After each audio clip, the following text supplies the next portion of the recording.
Good morning, Year 10. This is Mr. Essa once again. Today we're going to study about ray diagrams using a thin converging lens. Our lesson objective for today is to draw ray diagrams for the formation of real images by a lens, and success criteria: I can draw the image formed by a convex lens and describe the nature of the image using terms enlarged, same size, diminished, upright, and inverted. Here are some guidelines to follow when drawing ray diagrams. Use a sharp pencil. Do not draw freehand. Always use a ruler when drawing the lines. Indicate the arrows to determine the direction of your light ray. Start your light rays at exactly the same point on your object. Label your object and image. A short recap about our three standard rays in drawing ray diagrams, which are ironically drawn freehand. Okay, our standard ray number 1 is a light ray that passes through the optical center of the lens undeviated. Standard ray number 2 is a light ray that starts parallel to the principal axis. After hitting the imaginary line at the center of the lens, it bends towards the principal focus. Standard ray number 3 is a light ray that passes through the f1 of the lens, then goes parallel to the principal axis after going through the lens. You only need 2 of these standard rays to form an image. You don't need to use them all. So whichever is more convenient to you, that's what you're going to use. Let's start drawing our ray diagrams. Here are your standard rays: standard ray 1, standard ray 2, and standard ray 3 for your reference. And yesterday I forgot to mention that our C1 and C2, center of curvature 1 and center of curvature 2, will also be denoted as 2F1 and 2F2. Why? Because 2F1 and 2F2, the length here, the radius of curvature, is also twice the length of the focal length. That's why it's called 2F1 and 2F2. I am going to draw all the ray diagrams, but as we move along the video, you have to pause it and try it on your own, and then compare your answers to my answers afterwards so that you can have a practice. I will draw first using freehand so that I can show you how to do it, and then for the next slide I will give you the proper lines, straight lines.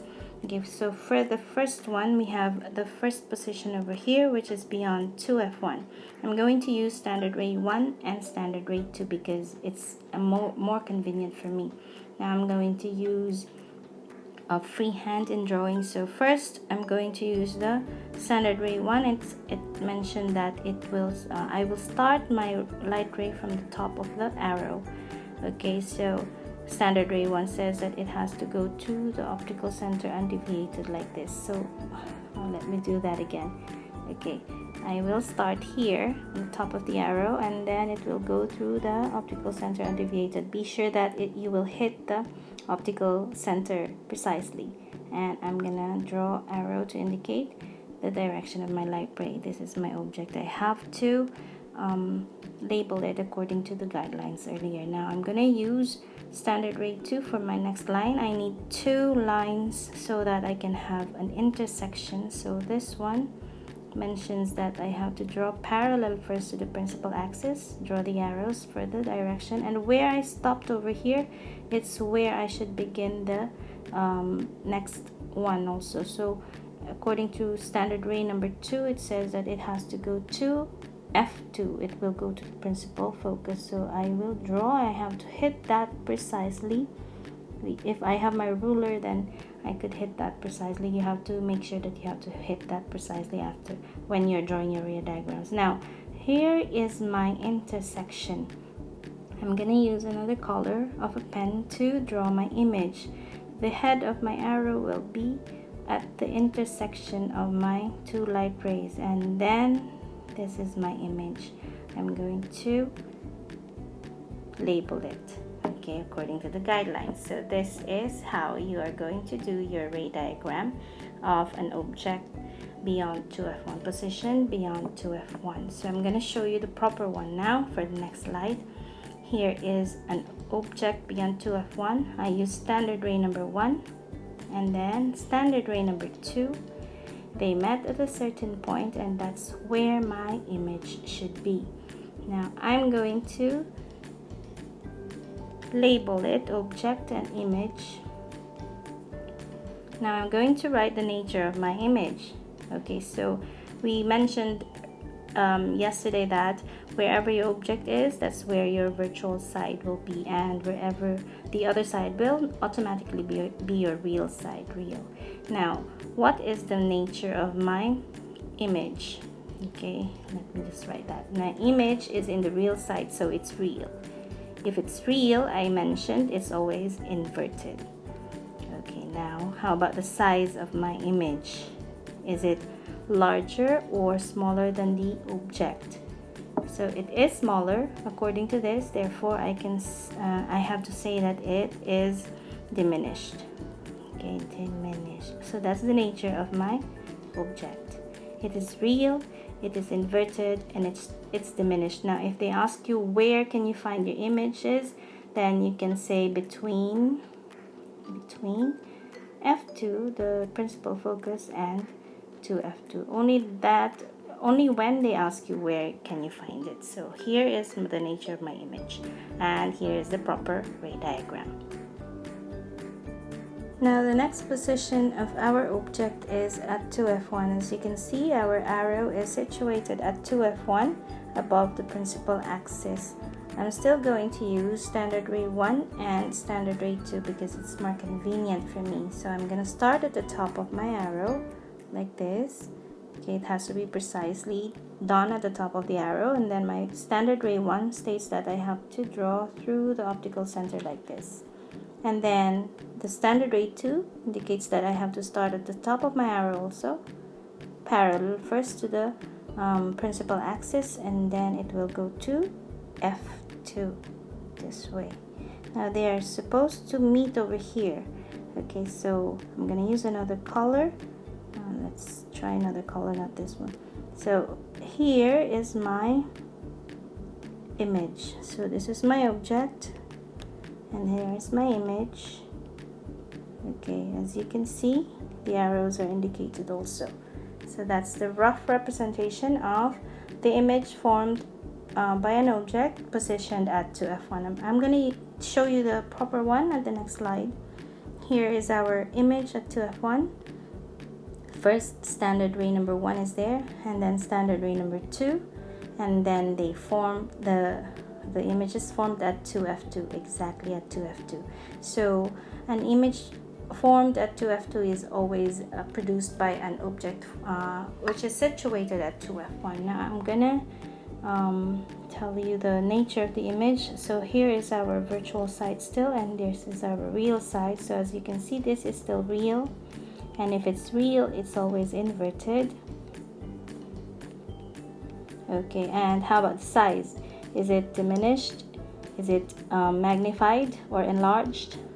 According to this, they are of the same size. It occupied 3 squares over here. The object is also occupying 3 squares, so they are of the same size. So you can say same size as the object. Okay, so that's the size of our image. Now if they ask you where is it formed, then you can say at 2f2 or at center of curvature 2. So that's the image formed by an object which is situated at 2f1. Now the next position of our object is between 2f1 and f1. So as you can see, our arrow is above the principal axis between 2f1 and f1. I'm still going to use the same rays, standard ray 1 and standard ray 2. Okay, so I'm going to start at the top of my arrow, and then it will go through the optical center this way. I will also indicate the arrows, and then standard ray number 2, it should go this way, parallel first to the principal axis, and it should stop precisely at this line. I made some mistakes, so don't follow that. Okay, and then it will go to the principal focus like this. I have to hit that precisely, and somehow actually they should meet over here. Okay, so my image should be formed over here upside down like this. Okay, so this is my object. and here's my image. You have to label it all the time. So let's see the proper one at the next slide. It's here. Our object is between 2F1 and F1. First, we have the standard ray number 1, and then standard ray number 2, which is like this, and they met at that point, so our image will be at that position. So here is my object, and here is my image. Now we are going to determine the nature of our image. This is still the virtual side because this is where our object is, and here is the real side. So our image is real. If it's real, it's always inverted. And the size, now it is clear that it is magnified or enlarged, so I'm just going to use magnified. Okay, magnified. You can use either magnified or enlarged. It's okay. Now, how about the position? So the position of our image, we could say it is beyond 2F2, only if they ask you where it is. So this is our ray diagram for an object between 2F1 and F1. The image is formed beyond 2F2. It's real, inverted, and magnified. Next position is at F1. Okay, so our object is now at F1 on top of the principal axis. So we're going to find out how to where the image is and what's the nature of the image using that position. Okay, so I'm still going to use standard ray number 1 and standard ray number 2. So first I am going to draw ray which is starting at the top of my arrow, which will go through our optical center precisely. You have to do that precisely. And then my standard ray number 2 is parallel first to principal focus. Now, as you can see, they're not meeting, but somewhere over there, away from this space, they are going to meet.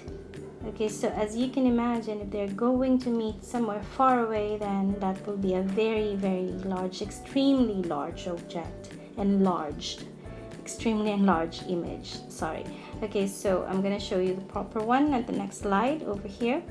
So at F1, we have first standard ray number 1, and then the standard ray number 2, and still they are not meeting. They'll be meeting further away from this space. So what is our image nature? The nature of our image. So we can say that the nature of our image, this is still the virtual side, this is still the real side. So it is real. So if it's real, it's inverted. Now if the two lines will meet at a very far away place, then it will be highly magnified. Highly magnified. If you just said magnified, it's still okay. Okay, magnified. And where can we find it? If they ask you where you can find it, then you can just say at infinity and beyond. Okay, so that's our image. If we position our object at F1, it's real, inverted, highly magnified, and can be found at infinity. Our next position is between F1 and optical center. So as you can see, we have our object over here on the principal axis between F1 and the optical center. I'm still going to use standard ray number 1 and standard ray number 2. So standard ray number 1 indicates that I have to draw a line which is passing through the optical center like this. Okay, and standard ray number 2 indicates that I have to have a parallel line. It has to be straight. Okay, please do so, straight line, and then it will go to the focus. So if you are very observant, you can see that they're not meeting again. But if we are going to draw a line, extend the line backwards like this, for both light rays, they're going to meet at this point. So if I'm going to draw my image, it will look like this. So finally we have a virtual image. So this is our image, label it, and also this is our object. Okay, I'm going to show you the proper one on the next slide.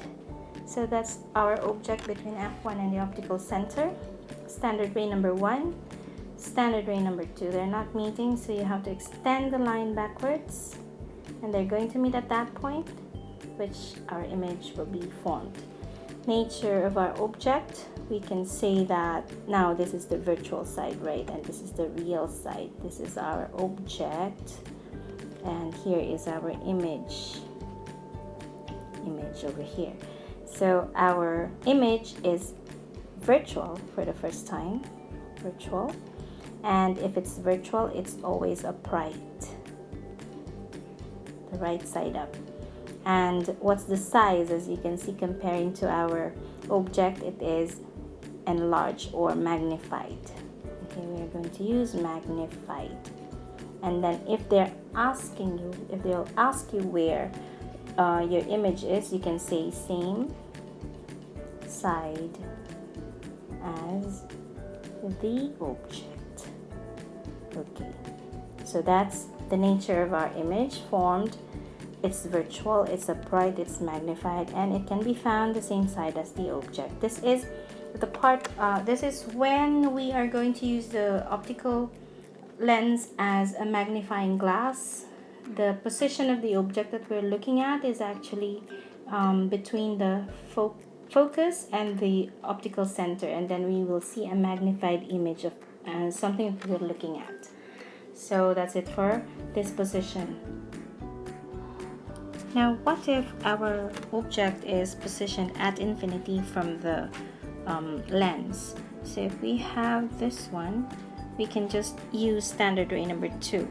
So example, our standard ray number 2 can just be parallel. So we can draw a lot of parallel rays from there, and they will hit this imaginary line on our lens, in our lens. So after hitting this imaginary line, they will all go to the principal focus. So all of them will be there. Okay, they'll all meet at that point. Now, what is the nature of our image in this case? So our image will be at the real side, so it'll be real. Now if it's real, even if we cannot see it, it's always inverted.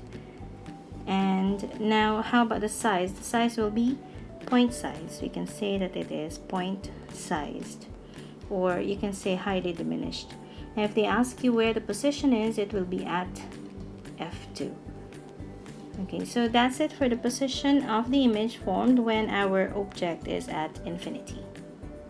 Okay, so here are some IGCSE type questions which is based on our lesson on ray diagram. You're going to answer this in your notebooks, and you have to present it to me afterwards. So there are 2 questions for you. First one, this, and this is the second one. Handouts are given to you, you can answer there. So what have we learned today? We learned to draw the image formed by a convex lens and describe the nature of the image using the terms enlarged, same size, diminished, bright, and inverted. So I enjoyed this lesson. I hope you did too. I love this lesson a lot. I don't know why, maybe because I'm using my hands in drawing. Okay, so this is Mr. Essa. Have a nice day until we meet again.